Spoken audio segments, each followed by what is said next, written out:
mga kamatibay. Okay?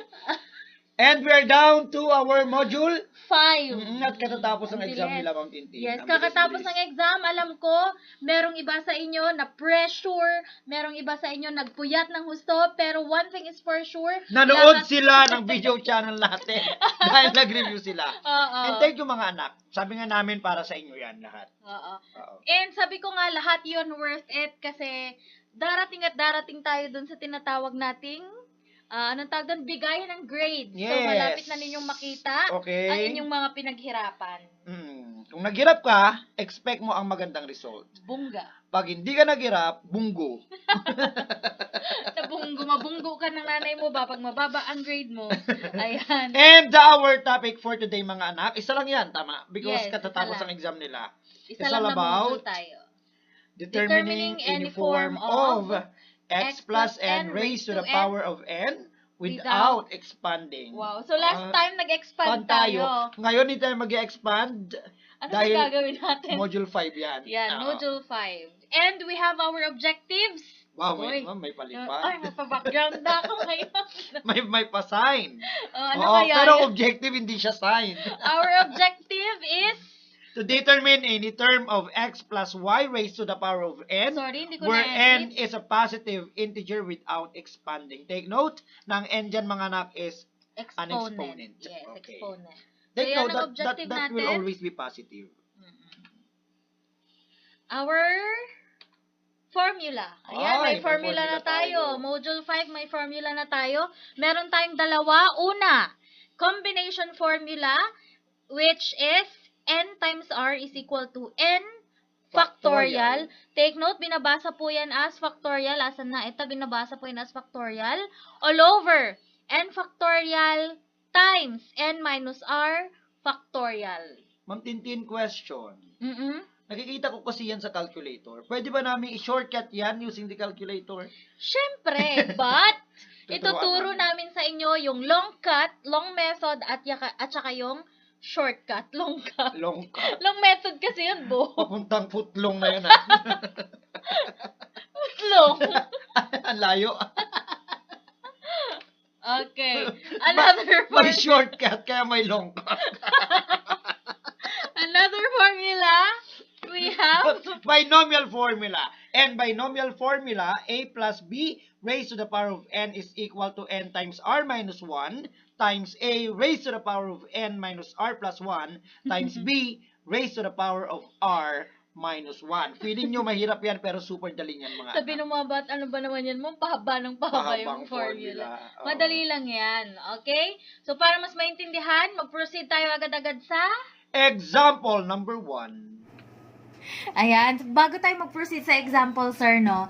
Kasi last time napansin ko, sobrang daming nag-message sa akin, Kesyo, ma'am, bakit po magkaiba yung nakuha kong sagot dun sa sagot sa module? Ano nga ba yung reason?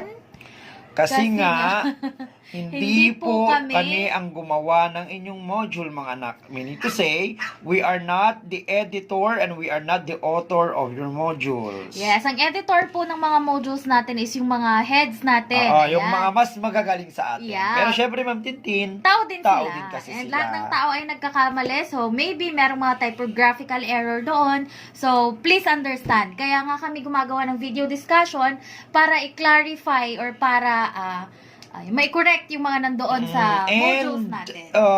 most especially, ma'am, kaya tayo gumagawa ng video discussion, dito talaga sila mag-rely sa ating video Yes, discussion. dito kayo magre-rely kasi kung ano yung mga binigay namin dito, yung in-explain namin dito, yun din ang lalabas sa inyong quizzes, exams, activities, and so on. Okay? So, let's start with our module number 5, examples. And last, Ma'am Tin, sa sabi nga natin kasi sa kanilang module, medyo sometimes complicated ang mga binibigay nilang complicated solution. ang mga solution. Sa atin kasi, ma'am, 'di ba, ang promise natin sa kanila is padadaliin natin ang topic. Kaya mag-relay talaga kayo mga anak sa aming video discussion. At dahil dyan, we have our example number 1. At ito ang isa sa mga way natin kung paano padaliin ang buhay. Bago tayo mag-proceed sa mga bagay-bagay, kunin muna natin yung calculator. Opo, soon. Ayan, nakuha na ang calculator. Not 1, but 2. Ayan, dalawa. Pang-mayaman at Medyo pang-mahirap. Para alam ninyo kung paano gamitin yung dalawang calculator. Paano pag ganito ang calculator mo, paano naman pag ganito ang calculator. Okay. Okay? So, unahin natin si evaluating factorial. Pag sinabing factorial, ito po yung magkakasunod-sunod na numbers na i-multiply mo, di ba? Question, ma'am. Yes. Okay. Pwede na bang i-direct yan sa calculator? Pwede yung i-direct sa calculator. Pero first, para alam ninyo yung process, ituturo muna natin yung long process bago tayo mag-shortcut. Para meron silang idea. Another Okay? question, ma'am. Ano pong basa ng symbol na ito? Factorial. Factorial, okay. So, yung exclamation point, kapag mathematics po tayo, binabasa siya as factorial. So, ang long method natin dyan ay, long method, so expect ninyo mahaba ito. 6 Kaabot doon? Hindi naman. 6 times 5 times 4 times 3 times 2 times 1. 6 factorial is equal to 6 times 5 times 4 times 3 times 2 times 1. Ganyan ang kanyang long process. So, kapag nilong process mo siya, 67, 20. input mo siya, 6 times 5 times 4 times 3 times 2 times 1. 720 is equal to 720. Pero yung sinasabi namin ni Sir Jason na shortcut, very simple. Kung makikita ninyo dito sa calculator, hanapin nyo yung merong exclamation point. Ito po yun. Pag ganito yung calculator mo, ito siya. So, factorial. Pindutin mo lang 6 and shift. Shift kasi nandito siya sa taas. Shift factorial is equal to 720. Yon ang shortcut. So, pang mayaman. Pag ganito naman ang calculator mo, Dire-diretso ayan, yan. andito ang factorial. Or kahit anong calculator pa yan, hanapin mo lang yung merong exclamation point. Shift. Kapag nasa 6, taas, shift lang. yes. Sixth, Shift. chef, Shift. Chef. Nagluluto. ulit, 6, Chef. shift, factorial is equal to 720. Okay? So, kahit anong calculator, pwede po siya. Final answer is 720. Next! Uy! Pag fraction naman, meron din yung shortcut, di ba? Pero ituturo muna natin yung long process. Fraction na, ibig sabihin yan, division. Yeah. Fraction, so unahin natin sa taas, 8 times 7 times 6 times 5 times 4 times 3 times 2 times 1. All over. 4 factorial, 4 times 3 times 2 times 1. Apply cancellation. Yes, apply cancellation. Yung 4, 3, 2, 1 may kaparehas sa taas. Yes, ma'am. Cancelled, Cancel cancelled, cancelled, cancelled, cancelled, cancelled, cancelled. Diba? So, ang natira na lang ay si 8 8 times 7 times 7 times 6 times 5. So, kapag kinumpute mo yan sa calculator, you have 8 times 7 times 6 times 5 is equal to 1680. 1680. Tingnan natin kung parehas yung mapapalabas natin gamit ang shortcut. So, meron tayong, gamitin muna natin tong luma. 8 factorial. Sorry, ulit. 8 shift factorial divided by. Yan, kasi fraction. Close parenthesis. Ang nasa baba ay 4 shift factorial. Huwag niyong kalilimutan yung parenthesis. Yes, huwag kakalimutan ng Kasi parenthesis. kung walang parenthesis yan, 4, i-divide niya kagad si 4. Equals 1680. Pag ganito naman ang calculator, fraction muna. And then sa taas, 8 shift factorial divided by 4 shift factorial is equal to 1680. So, ganon ang paggamit po ng dalawang calculator. Question, Ma'am Tintin. 1680. Ma'am Tintin, bakit pa ako pupunta dun sa long method? Pwede naman palang sa calculator. Because, ma'am, pag malapit ng kanilang finals, ang gagawin natin sa kanila is open cam without using calculator. Magre-recite sila doon sa camera. Yan. And, diba, syempre, sa lahat ng bagay, kahit real life situation yan, kailangan mo matutunan yung long process. Hindi pwedeng nag-shortcut ka. Alam ka naman na kapag may nagtanong sa'yo, ay, kukunin ko muna yung calculator ko, ganun nga. Hindi naman pwede yung ganun. Ayan. At dahil naintindihan nyo na kung paano ang application na or evaluating ng factorial, Itigil na natin to. let's proceed to the more complicated, the mas complicated naman na example. Ay, may formula na. May pa-formula si ate. May Ayan. pa-formula ka, ma'am, at may pabura ka dito. Mali ako nang nasulat. Ayan, so i-apply natin ang evaluating combinations. Take note, ito po ang ating magiging sandata. So, kailangan i-memorize nyo yan. Okay? Kung ayaw i-memorize, kopyahin na lang. Kasi hindi naman namin kayo nakikita. Ayan, ito ang ating magiging formula. Simple lang, magsa-substitute lang tayo. So, we have n times r is equal to n factorial all over r factorial quantity n minus r factorial. Ito po ang ating magiging n at ito ang ating magiging r. So, substitute natin. Ano yung n natin? 7 factorial all over. Ano yung r? 6 factorial. Take note, huwag kakalimutan ng parentheses para hindi mamamali ang sagot. N factorial is 7. Walang factorial, ma'am. 7 Sorry lang na. muna. 7 minus r. Ano yung r? 6 close factorial. Close factorial. Oh. Kung ano Simplify. ang pagkakasulat, yun ang pagkakatype pagkakapindot. sa calculator. So, 7 factorial all over 6 factorial. 7 minus 6. 1. 1 factorial. Ma'am, Is lagyan mo equal ng close and to, open. yan. Yan. Is equal to, eto na lang gamitin natin. Para mas mabilis. Fraction muna, 7 factorial divided by, close, 6 factorial, and then 1 factorial is equal to, take 2, maling napindot Nalabas yung ko. ano, nasa labas Maling yung, napindot ko. nasa labas yung factorial, ma'am. Ni, 7 minus 6, 1. 1 times factorial. 1 factorial. Yun yung para makuha. Ulit, fraction. 7 factorial. Syntax error 6 naman. factorial times 1 factorial equals 7. The final answer is 7. Ayan. Yan ang Next. gamit ni Adi mo. Number 2. This will be our n. This will be our r. Okay? So, substitute sa formula. We have 5 factorial all over 9 factorial times 5 minus 9 factorial. Okay. Simplify. 5 factorial all over 9 factorial times Close mo. 5 minus 4. 4 factorial. 5 minus 9. Negative 4 factorial. Ayan. And then, using our calculator, meron tayong fraction muna. 5 factorial all over 9 factorial close negative 4 factorial. It is equal to, ayan, negative 1 all over, ano yun? 72576. 72576. Final answer. So, yun lamang po ang pag-evaluate ng combination using our formula.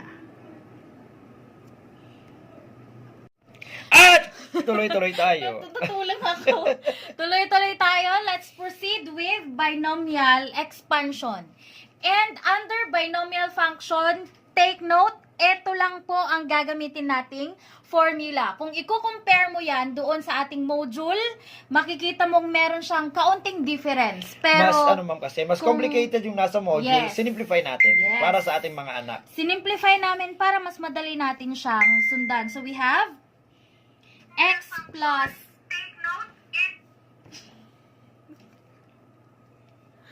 x plus y raised to the power of n is equal to n times r minus 1 times x raised to n minus k, y raised to k, where n is our exponent, Wow. r is the number of term, Wow. and k is number of term minus Minus 1. So, para mas maintindihan, let's apply.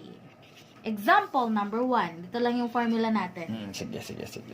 Example number 1, x plus y raised to 16, hanapin daw natin yung pang fifth term. So, para mahanap natin yan, kunin muna natin si n, si kunin R muna at natin K. si R and K.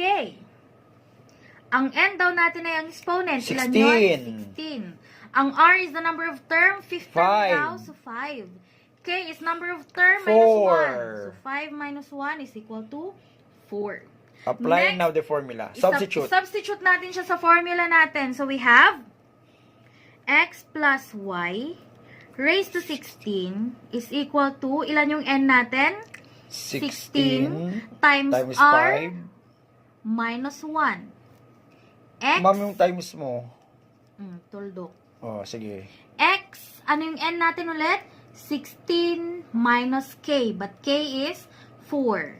And then y raised to k, ang k natin is 4. Okay.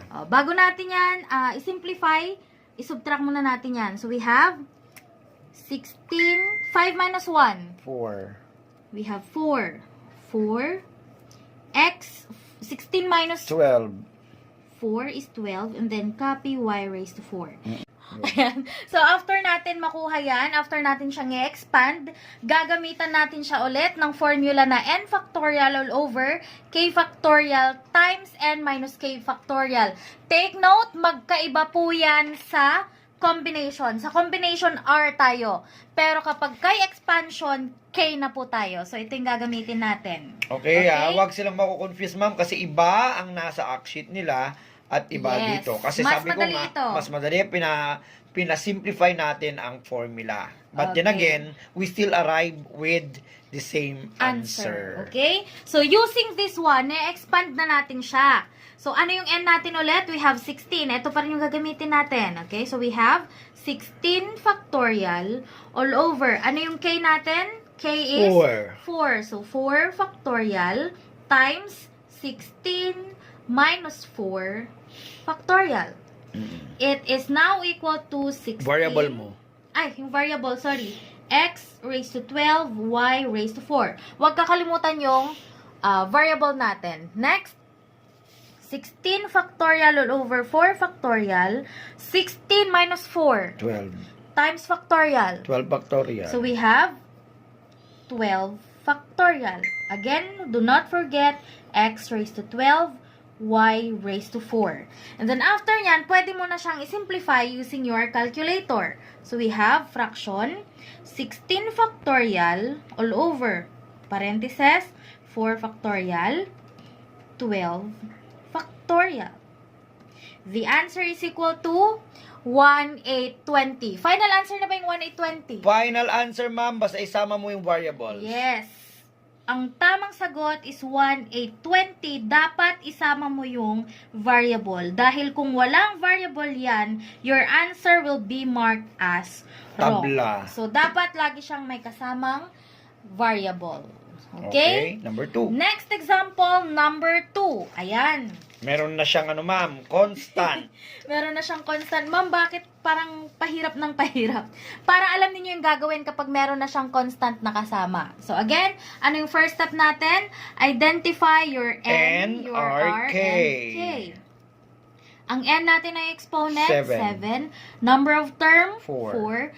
K is 4 minus 1 is equal to 3. Next, gamitin ang expansion formula. Okay? We have 2x minus 1 raised to 7 is equal to, ano yung n natin? 7 times r is Substitution lang yan. 4 minus 1 x. Lagyan mo ng close yun. Yung? Hindi, times na. Sige. Times na. And then, copy. Dahil 2x yan, 2x din yung ilalagay mo dito. Diba kanina? X lang yan. Kaya x lang yung nilagay mo dito. Pero ngayon kasi 2x yan, kaya 2x yung ilalagay mo dito. Okay? Next, ang exponent is 7 minus k is 3. And then, kanina ulit, y yan, kaya y ang nilagay mo dito. 1 dyan. But since negative 1 yan, negative 1 ang ilalagay mo dyan. Okay? So, yon ang purpose kung bakit hindi mo pwedeng kalimutan yung kanyang mga variable. Next, simplify. Yung k mo ma'am. I raised to k. Ano yung k natin ulit? 3. Ayan. Next, we have 7 times 4 minus 1. 3. 3. 2x. 7 minus 3 is? 4. Minus 1 cube. Ilang sagot? Negative 1 pa rin. Negative 1 pa rin. So, negative 1. Next, it is equal to? 21 factorial. Ayan. 7 times 3. Eto pa. Parang ginagawa natin sa, sa expansion talaga. I-distribute mo yung 4 dito. So, 2 raised to 4 is? Lagyan mo ng close on open parenthesis to, ma'am. 2 times 4. 2 times 2 times 2 times 2. Yes. 2 times 2 times 2 times 2. Ma'am, parang hindi sila malito. Lagyan mo ng close and open parenthesis para dito po. Dito sa x. Yan. 2 times 2 times 2 times 2 is? 16. 16. Kopyahin mo ulit yung x raised to 4 minus 1. Next, pupunta na tayo ngayon sa ating binomial expansion formula. So, we have now, our n is 7 factorial all over. K natin is 3 factorial. N minus K factorial. Huwag kalimutan, 16x raised to 4 minus 1. Using our calculator, 7 factorial all over 3 factorial. Ayan. 7 minus 3. 4. 4 factorial is equal to 35. So, meron tayong 35. 16x raised to 4 minus 1. Take note, multiplication po yan. So, para makuha natin ang final answer, ita-times mo lang lahat ng numerical coefficient. So, numerical coefficient natin ay si 35, si 16, at si negative 1. So, 35 times 16 times negative 1 is equal to negative 560. Again, X. do not forget your variables. Pakita X mo sa raised ma'am. to 4. Ipakita mo sa Asan na yung sa module natin? Sa module natin, ang Para complicated ng ginawang formula, pero kung titingnan ninyo, parehas lang yung ating naging sagot. Asan na yon? Answer K. Ayan. Ito yung given natin. We came up with the same answer, pero we used different formula. Mas madali po yung formula na pinakita namin dito sa ating video discussion. Okay? So, I hope naintindihan ng maigi ang ating module number 5. If you have any questions or clarifications, feel free na i-message kami. Kami ni Sir Jason, anytime. So, thank you for watching. Galingan sa exam, mga anak. Actually, tapos na yung exam nila. Galingan sa susunod na quiz. Ganun. Ginalingan sa exam. Okay. Goodbye mga anak. Lagi niyong tatandaan, mahirap man ang ating mga ginagawa. Lagi natin kayanin dahil tayo ay #matibay.